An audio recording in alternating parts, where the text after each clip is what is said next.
All-out drama in Massachusetts. Turtleboy Aidan Kearney called out Steve Cote as his main suspect in the lynching of a turtle outside of his parents' house in July, replacing his former top suspect of Kate Peter in the act of animal cruelty.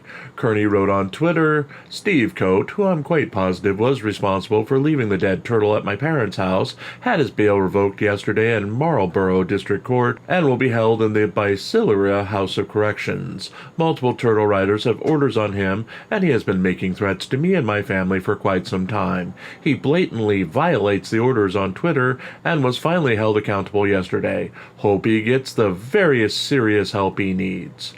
Reporter Grant Smith Ellis reacted to Steve Cote's bail revocation with a shot at Kearney in a Twitter post of his own.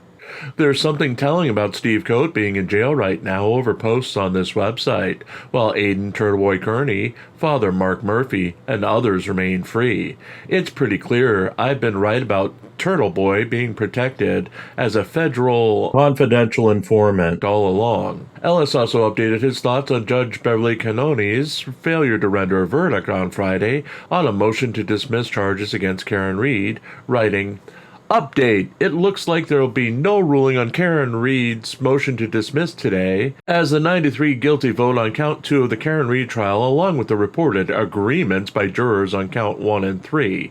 Reed is also asking, in a highly unusual move, for jurors in the case to be brought back into a secret court hearing, closed to the press and the public, in order for the court to inquire into the jury's deliberations. This, however, is highly unlikely to happen.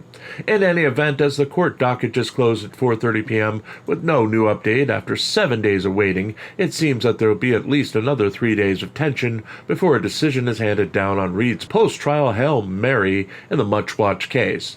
My view is that because Judge Cannoni is aware that the ruling will be appealed, however she decides, she is putting an extensive amount of work into her written opinion. I believe that the motion to dismiss will be denied as agreements among jurors are not verdicts, that Reed will appeal the case to the State Appeals Court and the State Supreme Judicial Court, where she will also lose. Then Reed will be retried in January of 2025, where I think a 12-0 guilty vote at count 2, at the very least, is far more likely the second time around. Reed is also reported to be changing her defense strategy going forward, as she will no longer be focusing her efforts smearing witnesses in the case. Instead, per reports, Reed will attack the investigation into the evidence of Karen's confession to hitting John O'Keefe, along with the vehicle data showing the collision occurred at 12:31 a.m. on January 29, 22, while Reed was DUIing after Reed and O'Keefe got into an argument about Reed cheating on John in his own home and then refusing to accept John's request to end their relationship just days before his death.